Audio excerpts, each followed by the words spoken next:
sad, Mr. President. Heartless. Mean and heartless. This system is in a tailspin. The system's collapsing. How do you like healthcare? It's going to be very good. Does it have that part, Mr. President? A little negotiation, but it's going to be very good. All right, maybe a lot of negotiation. Welcome, everybody. I'm Neil Cavuto. You're watching Your World on a Day. We had at least 4 Republican senators say to this rework in the Senate on health care, not acceptable to us. One of them, of course, is Kentucky Senator Rand Paul, who'll be joining me shortly. Suffice it to say, the devil is in the details. They don't like the details. So where are we going from here? To Capitol Hill senior producer Chad Pergram was grilling these guys with questions, and he was on every major news network simultaneously. It was a remarkable moment. Not the health care rework. Chad. All right, Chad, what happened here? Johnson of Wisconsin and also Mike Lee of Utah, who say they're no. What we're dealing with here are congressional physics. They want to get to 50 votes to be able to pass this bill and have Vice President Mike Pence break the tie with 51. If you only have 52 Senate Republicans, you're in trouble. Now, what's going on with these other 4? Well, Rand Paul said just a little bit ago he doesn't want to kill the bill. He wants to maybe apply leverage, try to make this bill better. And that's what I asked Senator Ted Cruz about just a few minutes ago. Do you think that by saying no, that they will come to you and say, maybe we can help you on this issue, maybe help you on this issue, and maybe get you to yes?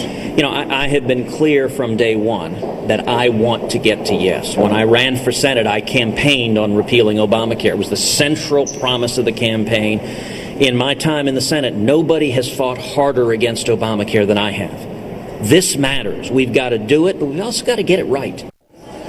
And so at the end of the day, what you're looking at here are senators trying to get a seat at the table. If you come out publicly and say you're a no, maybe you can do some horse trading with Mitch McConnell, try to change some things in the bill, make it better, and optically appear to your constituents that you fought for something and you did, in fact, change that bill. Chad, one of the things that was interesting I was watching is a lot of the healthcare insurance-related stocks that had jumped smartly when we got word that this draft was going to be released, and indeed it was released, reversed those gains mightily by day's end on the belief that maybe this thing could fall apart. Who's right? Well, when you start to get the devil in the details, that's the problem. I talked to one senator, a senior Republican, earlier this afternoon, who said, I think we will have a vote next week. Will there be 50 votes next week? They weren't sure. So that's the decision that Mitch McConnell, the majority leader, is going to have to make. He has indicated that he wants to advance this bill next week. He wants to clear the decks in July to maybe deal with fiscal issues like the debt ceiling or appropriations or a budget or something like that, because that's going to eat them alive come September if they haven't done the appropriations bills and dealt with the debt ceiling. So if they can clear the decks on health care next week, that's a good thing for Mitch McConnell. The question is, do they have the votes? Remember all the machinations that Republicans in the House of Representatives went through from late March until early May before they finally lugged a bill across the finish line. And at the end of the day, what happened there, Neil, is that some Republicans just got worn down and they said, okay, we said for years and years we want to repeal and replace Obamacare, and we're going to do it. That might be what gets it across the finish line in the Senate. All right. Thank you very much, Chad. Good day and good reporting today. Chad Pergram. All right. To Kentucky Republican Senator Rand Paul, who kind of echoed those concerns here that we are keeping Obamacare. We are not repealing it. He joins us out of Washington. Senator, explain. Well, when we look at the bill, we thought we had promised to repeal Obamacare. That's what I've been saying for 6 years. But when we look at the bill, we actually find that with the Obamacare subsidies, not only are we keeping them, we may actually be providing more subsidies than Obamacare has. Our early estimates on the bill are that the bill may spend more in the next year or two than Obamacare does. And so it's hard for us to get our mind around that this is a repeal bill if we're spending more, keeping all the subsidies, and then we're going to start a brand new federal entitlement program where we give insurance companies money. And for the life of me, insurance companies, I'm all for people making money in capitalism. They make $15 billion a year. I don't understand why the taxpayer would need to subsidize insurance companies, and I'm just not for that. A lot of people look at insurance companies and wonder if they're happy about it, their investors are happy about it. Maybe that should be a concern. But I do notice, and as the day wore on, Senator, that those insurance companies that were running up when this draft first came out, started running back after word came that you and Senator Ted Cruz and Mike Lee and Ron Johnson were among those not keen on it. So if you had to weigh the odds now as they stand, Senator Mitch McConnell wants a vote before the July 4th recess. Is that doable?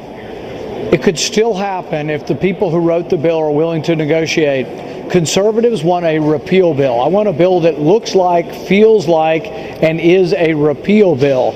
My fear is that when I look at this, I keep reading it, and it's like, it sounds like Obamacare to me. It doesn't even sound like Obamacare Light. In some areas, it may be Obamacare Plus on the subsidy side. We can't have a bill that spends more than Obamacare in the first couple of years and call that a repeal bill. So, yes, we should be for repeal, but we also have to have sufficient confidence in capitalism, competition, and free markets. And I don't think we do. I think we're replacing it with about, here's a little Obamacare, here's another little Obamacare, but we don't really believe that the market will work, because what we're doing is the death spiral that we've talked about so much, we're just dumping a bunch of federal money into the individual market and saying prices are be lower. But you could do that for new cars. Why don't we propose a new car stabilization fund, or a college stabilization fund, or an iPhone stabilization fund? Those would not be Republican ideas, and they would be laughed out of Congress. The same should happen for a stabilization fund where we dump taxpayer dollars into insurance companies' coffers that are already making $15 billion a year. To your point, Senator, that technically this is not really a repeal of Obamacare. It raised an issue as to whether Republicans, to win over Democratic votes, should have just said that up front, and that this was a replacement and a fix, or so they deemed it. I know you disagree, but they could have won over more Democratic votes. Having said that, I want you to react to something Chuck Schumer said today after this. He kind of threw this open with an offer for Republicans. This is Chuck Schumer earlier today. Let us forget this draft bill. Let us right now, Democrats and Republicans, sit down and try to come up with a bipartisan bill. We're willing to do it today, now, this minute. Will you accept that offer? What do you say, Senator? Disingenuous at best. We tried to nibble at the edge when the Democrats were in charge, just changing like the requirement from 30 hours of work to 40 hours for requiring and mandating insurance. We couldn't even nibble at the edges with them.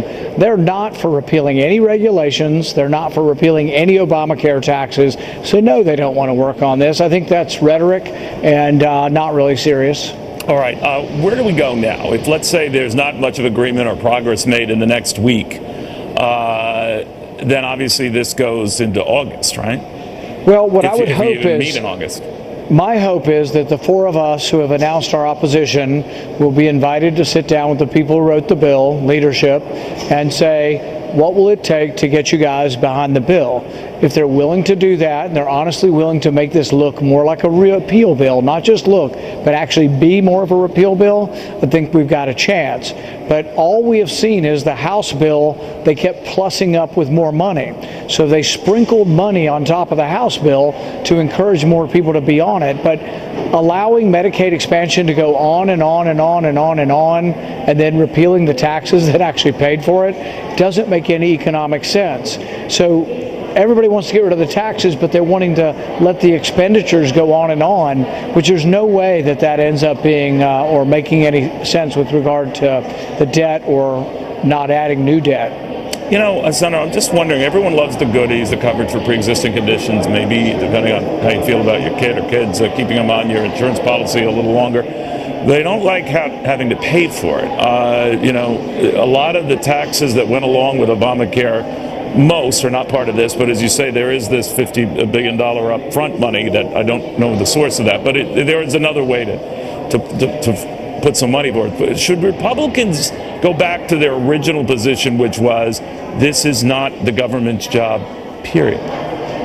That's my position. And the other thing is the main problem, the fatal flaw of Obamacare, the death spiral, is created by telling people you can buy insurance after you're sick, and then by adding regulations to insurance to make it too expensive that young, healthy people don't want to buy it. So if you make it expensive and then tell people, hey, if it's too expensive, just wait to buy it till after you're sick, that's the death spiral of Obamacare. The Republican plan doesn't fix that. It subsidizes the death spiral of Obamacare. It dumps a bunch of federal money, taxpayer money, or borrowed money into the insurance industry and says, hey, please lower the prices if we give you money. That is not capitalism. That's not what made this a country great. And it really is not consistent with any notion of a limited government, conservative, Republican position.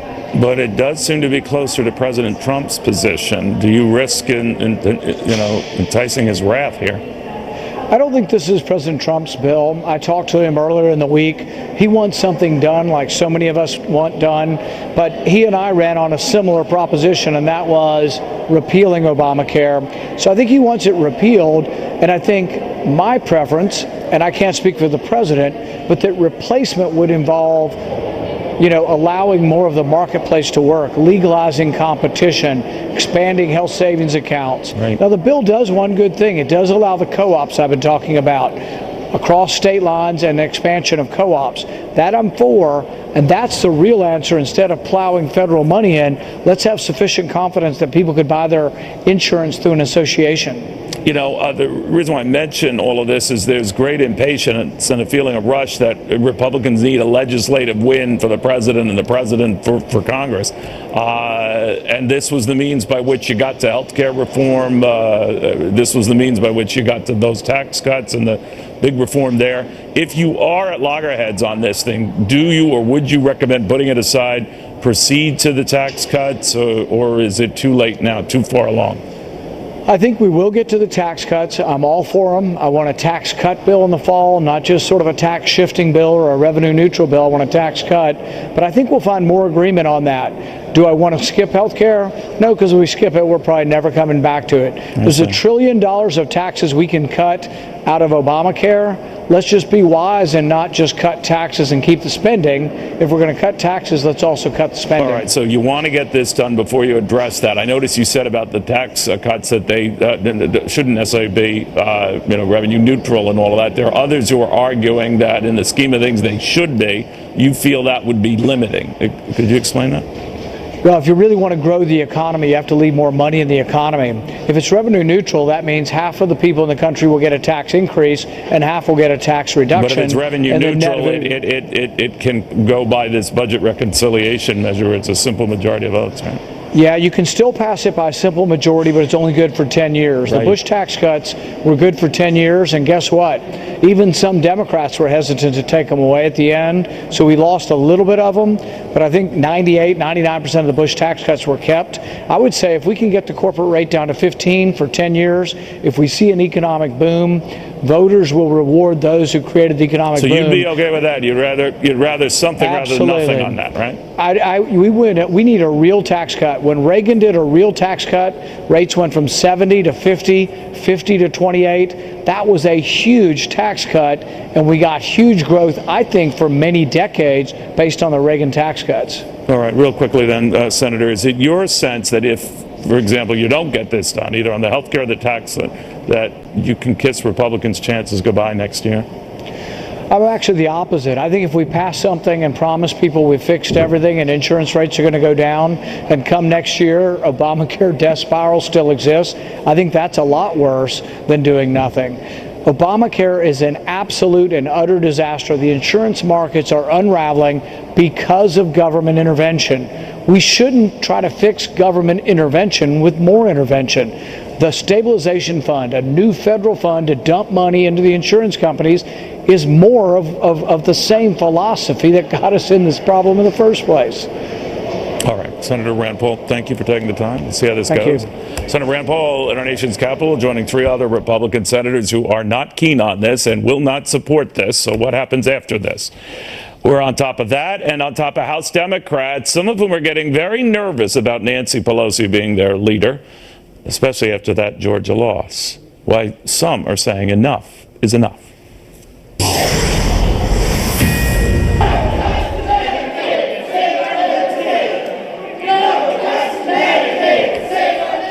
All right, just some of the protesters after this was announced outside Mitch McConnell's office, the Senate leader, once he debuted that draft. That's not obviously popular with them, not popular with 4 Republican senators who could torpedo it a lot more than these guys could, but particularly in the curtailment and the cuts coming to Medicaid. In other words, cuts more in the growth of Medicaid. It is not going in reverse. Trust me, folks, no government program ever goes in reverse. The cuts are about the slowdown in the rate of growth. That in Washington is considered a cut. Anyway, having said that, we have Dr. Elena George. She's an ear, nose, and throat specialist. Doctor, very good to have you. For your business, doctor, does it make a difference whether, I know it's still early on, whether it's this plan or another plan, or for your patients, for what you do? What do you say? No, I'm not seeing any difference at all. Whether the House bill passes or the Senate bill passes, the same problem is still in effect. People cannot afford to access the healthcare system because their out-of-pocket costs are too high. And until the legislative process or legislators really come to grips with having health insurance doesn't equal access to quality health care, we're not going to get a change in this, and that's a problem. You know, on both the private market side and the public, the government side with Obamacare, what have you, doctors, you know far better than others, the premiums have been increasing, the out-of-pocket payments have been increasing for all types. Mm-hmm. Do you see anything on the horizon that could reverse that, or is that just a supply and demand issue here? Well, actually, in the free market side, where there are doctors who are making direct contracts with their patients, we call direct primary care practice, there's a completely different approach, and it's much cheaper.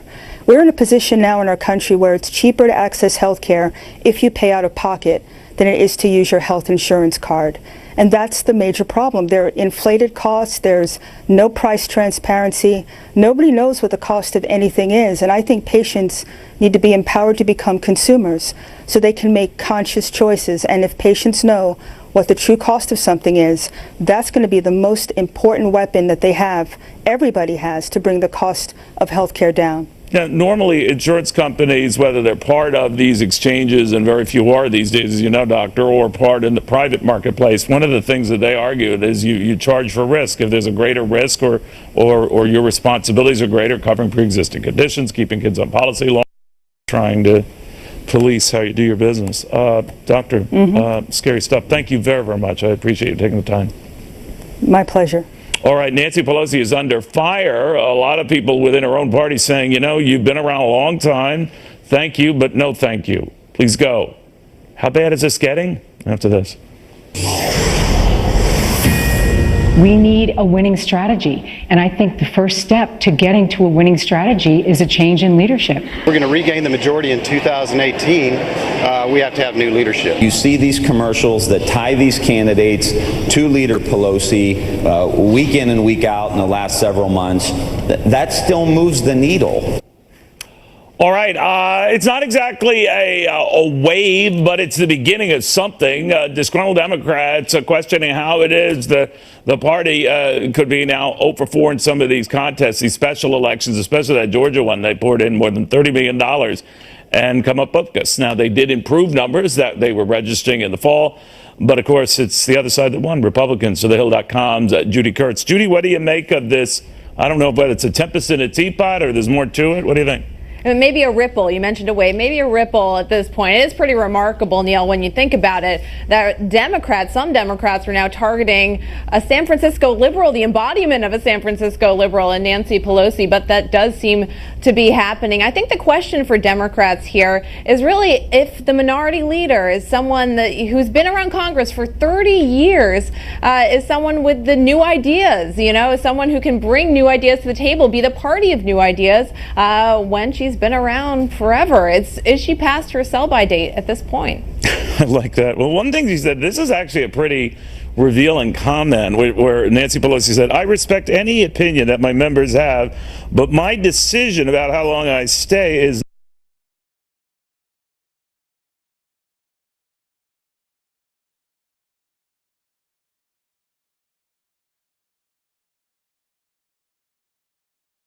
not up to them. Cue the Godfather music. I joke, but to say, wow. I mean, I think she's letting it be known. Tread softly here. What do you think? Yeah, tread very softly there. Well, look, I mean, in fairness to Pelosi, I think she could tomorrow, and the problems for the Democrats here are more fundamental than any. They need to develop a stronger economic message. When you talk about Democrats branding, well, what is their brand when it comes to the economy? I think that's really what's at stake here. You know, Judy, you follow this closer than I do, but I step back from this, and I know the rush. Oh, she's got to go. She's got to go. She's become the poster child for Republicans who want to win races. They use her. They attach any candidate to her. There's a certain wisdom and a winning wisdom at that for Republicans to do that. But having said that, I mean, the fact is Democrats did gain votes in all these states that they had lost by double-digit margins last November. So I'm wondering if Democrats are panicking too much. The problem isn't the messenger so much as, well, keep pounding that message. That could be certainly the case. I think another problem for Democrats has been this electoral strategy of pretty much using Trump as a piñata. Right. And they keep bashing him, expecting to get candy, but then they get this nasty surprise that they're not winning elections. You know, that's a very good point. I think they've been so obsessed. They hate Trump so much, and maybe it's clear that the feeling's mutual. So they get obsessed on that and just thinking that, you know, maybe there's a smarter way to go about this, because he has not been as big as just district hinges getting a lot of their agenda through, if any of it through, and that barring that will define this. You know, not so much who's in charge or the message or whether a candidate is more Bernie Sanders-like or middle of the roader. That if Republicans don't put up some legislative points here, then they're the ones who are in trouble. I definitely think that is the case. It does hinge a lot on that. But I do think that the Democrats, it's very important that they start to figure out a message that appeals to Americans and that part of the population who care about jobs, who care about the economy. It's going to be really hard for them to make any sort of turnaround and any sort of comeback when they are basically controlling zilch zero in Washington right now. Yeah, but having said that, I do think that Nancy Pelosi did miss the fact that they can decide her tenure as head of their party in the House, right? They absolutely can, but it doesn't appear that that's going to be the case. That, you know, as I said, she could give up the job tomorrow, and I think there are real problems for the Democrats right now. Yeah, but they do control at least that aspect. All right, very good seeing you, Judy. Thank you very, very much. Thanks, Neil. You know, we talk about polls in this Georgia race. So many had it that, especially in the week or so before the election, that you know the Democrat was going to win. He was well on his way, and she was well on her way to losing. All except one. Meet him next. Thank you. I have to start. You know, if you think about it, and you know what the end result was in Georgia and how the Republican candidate surprised a lot of folks by ultimately pulling that race out.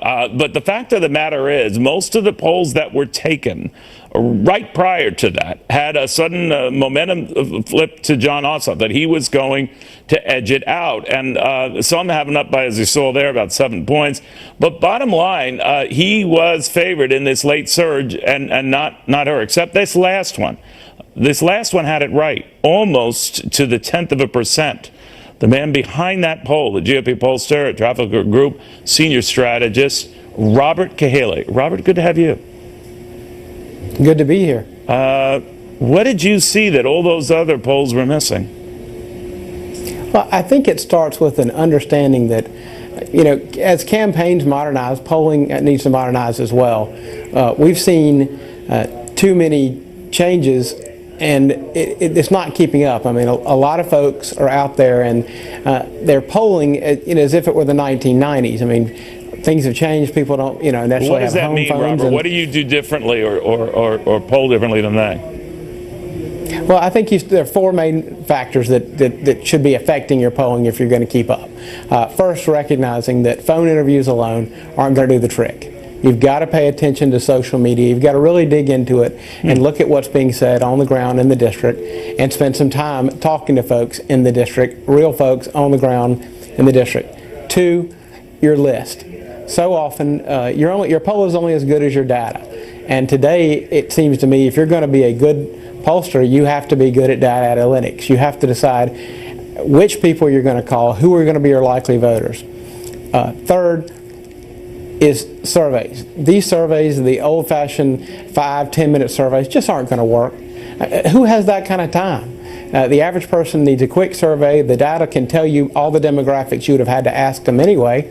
I guess I look at it this way. The kind of person who has time to give you a survey for 10 minutes, how much can they really relate to average people? How much is their life relatable? And it just doesn't work. And the last thing is, you have to recognize that with all the voter shaming and everything that's been going on, people might not tell you the truth when you get them on the phone.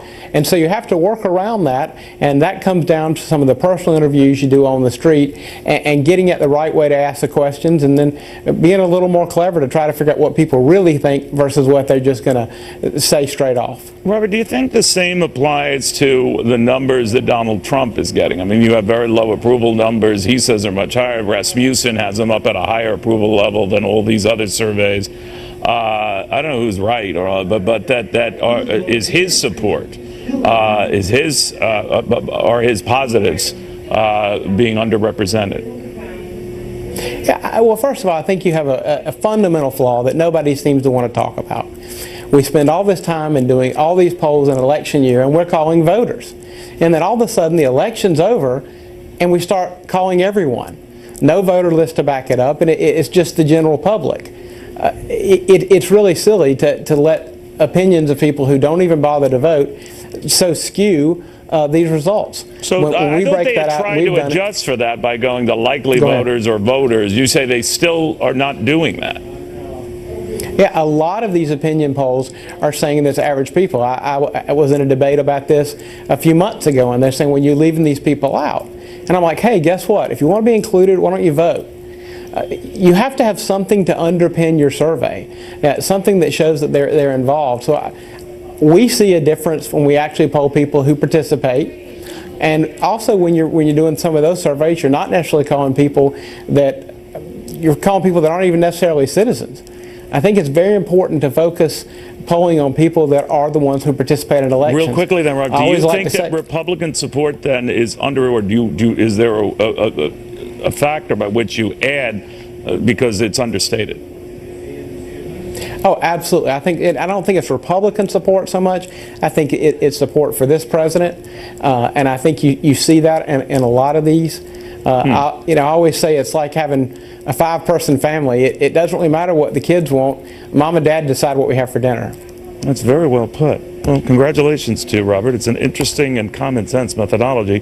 Robert Cahaley, who once again proved all the experts wrong, and I mean severely wrong.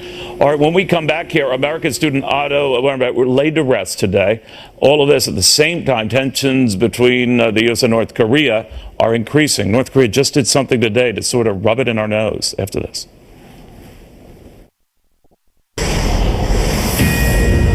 It could have been worse. It could have been a lot worse. I mean, scary worse. I mean, something of a grand tragedy worse. What we're learning now about this Flint airport attacker that will send shivers up your spine. Fox News Channel, Garrett Tenney with more on that. Garrett, what are we learning?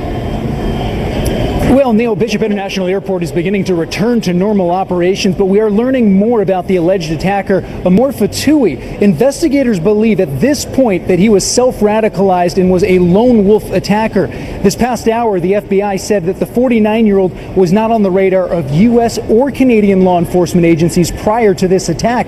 We know he crossed the border last Friday, and investigators believe that he arrived in Michigan as recently as this past Sunday. At some point in between, we're told he attempted to buy a gun but was denied. He did, however, purchase that 12-inch hunting knife he eventually used in this attack. Investigators have not determined why Fatoui targeted the Flint International Airport. They have no indication that he knew anyone in the area or in Michigan as a whole, and no indication that he had ever visited Michigan either.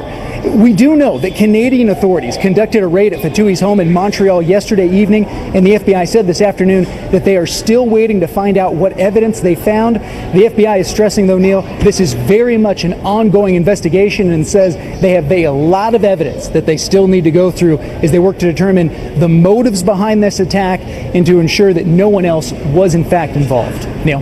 All right, Garrett Tenney, thank you very, very much. Meanwhile, thousands mourning the loss of American student Otto Bombier today at his funeral. This, of course, as U.S. officials tell Fox News that North Korea has conducted yet another rocket engine test. So we thought there would be a pause in this sort of thing as this young man is laid to rest. Think again to former U.S. Ambassador to the United Nations, John Bolton. Obviously, they're getting even more provocative. Obviously, the talk that they would release the remaining 3 American hostages there and 1 Canadian, that's gone by the wayside. So it's business as usual for the North Koreans, huh?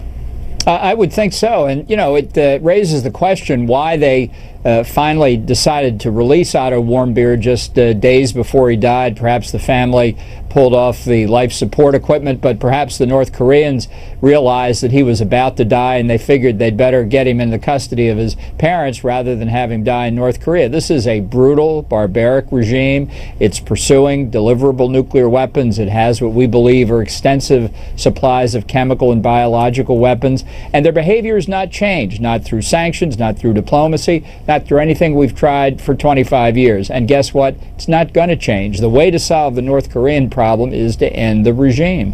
One way we can at least get that process going is see what the Chinese can do on their part. I always get the impression, you and I chatted about this before, ambassadors, that they're kind of stringing us along. Either they can't control them or won't control them, but at least it staves off our taking punitive economic measures against China. Well, you've put it very politely. I think they take advantage of America's short attention span. When we ramp the pressure up on China, they take a few steps for long enough to divert our attention, and then it's back to business as usual. And that's why I think the real conversation has to be with China. And it's a difficult conversation, but the only long-term solution here, before North Korea gets nuclear weapons they can deliver to targets in the United States, is to see if we can't convince China to reunite the peninsula. So where does this ultimately go? If they're continuing to do missile tests, if they're continuing to keep captives, and the Chinese say we're working on it, something's got to give here, because we're beginning to look like the boy who cried wolf.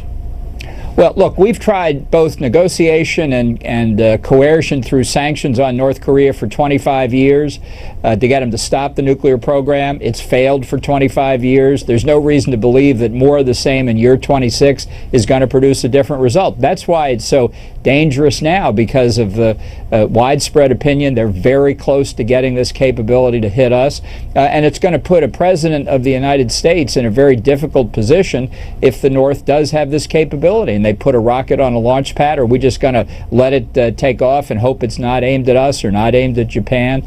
So I think we need the urgent diplomatic push, not to pressure North Korea, but to eliminate North Korea, to merge the two Koreas, because if we don't try this last available diplomatic option, we're going to be faced with a very unhappy choice for an American president. Are you going to protect American lives at the risk of conflict on the Korean Peninsula? Amazing. John Bolton, thank you very much. Good seeing you. Thank you. Republicans are celebrating all of these special election victories, but